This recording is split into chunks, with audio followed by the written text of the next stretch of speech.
Hai, hari ini aku pengen ngajak kalian ngobrol soal kecantikan. Kecantikan, kata yang sering banget dijajakan di dalam media. Apapun itu medianya, iklan, di sosial media, di kehidupan sehari-hari, yang berkembang di budaya populer kita sebagai sesuatu yang terbatas sama suatu standar. Tapi sebenarnya di balik kata ini, aku yakin ada keindahan yang lebih dalam yang sebenarnya harus kita pelajari dan kita rayakan. Ya, kecantikan alami yang seharusnya kita bisa rayakan. Aku percaya dari dulu, cantik itu gak harus terbatas sama warna kulit, gaya rambut, tipe rambut, bentuk tubuh, dan lain sebagainya. Karena kecantikan sejati itu ada di dalam setiap perempuan, gak peduli apapun penampilannya. Dan aku ngerasa itu sebenarnya yang harus bisa dijadiin nilai dan selalu bisa kita ajarin ke adik-adik kita dan anak cucu kita. Kalau cantik itu bukan soal putih, bukan soal punya rambut yang lurus, bukan soal punya badan yang ramping, tinggi, dan lain sebagainya. Aku pernah ngobrolin ini di video aku yang ini. Kalian bisa nonton lagi.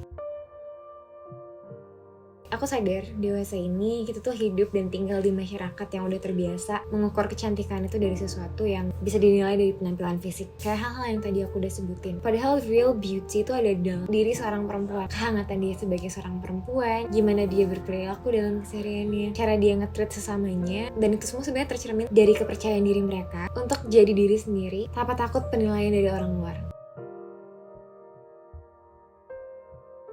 Cantik tuh bisa datang dari mana aja sebenarnya. Aku sering banget ngeliat komentar orang-orang yang bilang aura maghrib. Contohnya sekarang deh yang lagi banyak banget kita lihat di sosial media. Kata-kata kayak aura maghrib yang suka dilontarin oleh seseorang di kolom komentar untuk ngegambarin seorang perempuan atau siapapun yang kulitnya itu nggak putih. Padahal itu adalah kulit yang sebenarnya ciri khas dari orang Indonesia. Aku sering banget nemuin komentar-komentar kayak gini yang sebenarnya tuh bikin aku sedih. Gak jarang juga komentar-komentar yang suka ngomenin tipe rambut seseorang. Apalagi kalau yang terlalu curly, yang terlalu keriting, dan ikal kayak gini misalnya. Padahal kita bisa sama-sama tahu kalau sebenarnya mereka itu cantik. Cuman masih banyak orang-orang yang menilai kalau cantik itu nggak kayak gini. Karena mereka taunya standar cantik itu harus putih, rambutnya harus lurus. Tapi kita kan nggak pernah bisa milih. Kita akan terlahir jadi orang yang punya penampilan seperti apa. Menurut aku, penting banget buat kita paham kalau setiap perempuan tuh punya nilai kecantikan yang unik. Misalnya kita punya kulit gelap yang cantik, sangat-sangat Indonesia. Rambut yang keriting atau lurus, atau bentuk tubuh yang mungkin gak sesuai dengan ideal yang diiklanin, tapi semuanya adalah bagian dari siapa kita sebenarnya. Dan menurut aku sebenarnya kecantikan itu bukan soal mengikuti atau mencocokkan pola yang ada di masyarakat kita, tapi gimana kita merangkul setiap orang, setiap perempuan untuk embracing apa yang bikin mereka berbeda. Karena cantik itu bisa lewat bentuk yang berbeda-beda. Perjalanan untuk nemuin natural beauty seringkali itu terjadi dan melibatin proses pengenalan diri yang lebih dalam. Dan ini tuh bukan soal gimana kita ngeliat cermin dan ngerasa puas sama apa yang kita lihat di sana, tapi lebih kepada gimana kita menggali ke dalam hati dan sadar soal nilai-nilai yang sebenarnya penting bagi kita sebagai individu. Aku punya cerita sedikit. Aku pribadi juga mengalami hal ini, terutama soal tipe rambut bergelombang yang aku punya. Growing up, aku itu adalah seorang anak perempuan yang tumbuh dengan tipe rambut yang bergelombang. Tapi waktu kecil dulu aku tuh suka banget dan mendamba-dambakan banget jadi anak perempuan yang cantik dengan rambut lurus, panjang, bersinar, yang sehat. Dan selama bertahun-tahun aku ngerasa punya pressure karena insecurity aku ini tuh terkadang suka bikin aku ngerasa aku tuh gak cukup cantik. Rambut aku gak cukup cantik kayak orang-orang. Dan setiap hari aku jadi suka jadwalkan sampai styling rambut khusus atau pakai produk perawatan rambut untuk mencoba dapetin tampilan yang sempurna. Dan aku sadar kalau itu gak apa-apa. Dulu aku memikir kalau hal-hal itu tuh adalah hal-hal yang berlebihan untuk dilakuin karena aku tuh pengen masuk ke standar cantiknya orang-orang. Tapi perlahan aku ngerasa bukan karena itu kok. Aku ngerasa aku melakukan banyak perawatan karena aku tahu apa yang aku mau. Aku tahu apa yang bikin aku percaya diri. Dan itu bukan masalah. Kecantikan tuh bisa datang dari berbagai bentuk dan ekspresi.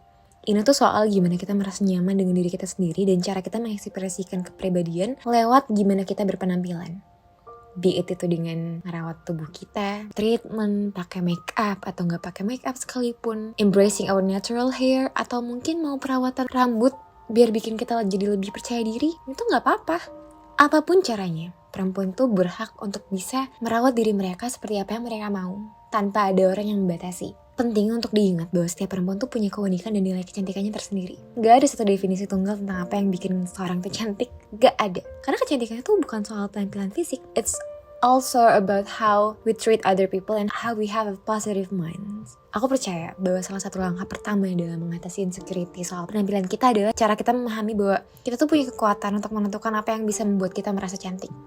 Bukan media sosial, bukan majalah mode, majalah fashion, bukan wajah-wajah yang selalu ada di billboard besar, atau bukan standar yang kayaknya terlalu ketat buat diikutin dan rasanya kayak jauh dari realitas yang ada. Apalagi untuk kita perempuan-perempuan Indonesia, cantik itu bisa dipersonalisasi sesuai dengan preferensi dan gaya hidup masing-masing. Kita tuh bisa memilih mau membiarkan rambut kita alami bergelombang atau mencoba gaya rambut lain dengan cara mencatok rambut, mengikatnya, dipotong, dipanjangin, diwarnain, dan lain sebagainya. Atau kayak aku gini, aku ngerasa aku perlu banget untuk bisa presentable dalam keseharian aku, dan aku pakai Yumi. Ini tuh bener-bener bikin aku lebih percaya diri, dan aku seneng ngelakuin ini karena aku jadi nemuin bahwa aku bisa cantik dengan cara apapun. Make up juga bisa kita pakai buat ngekspresiin diri, tapi itu juga bukan syarat kok untuk bisa ngerasa cantik.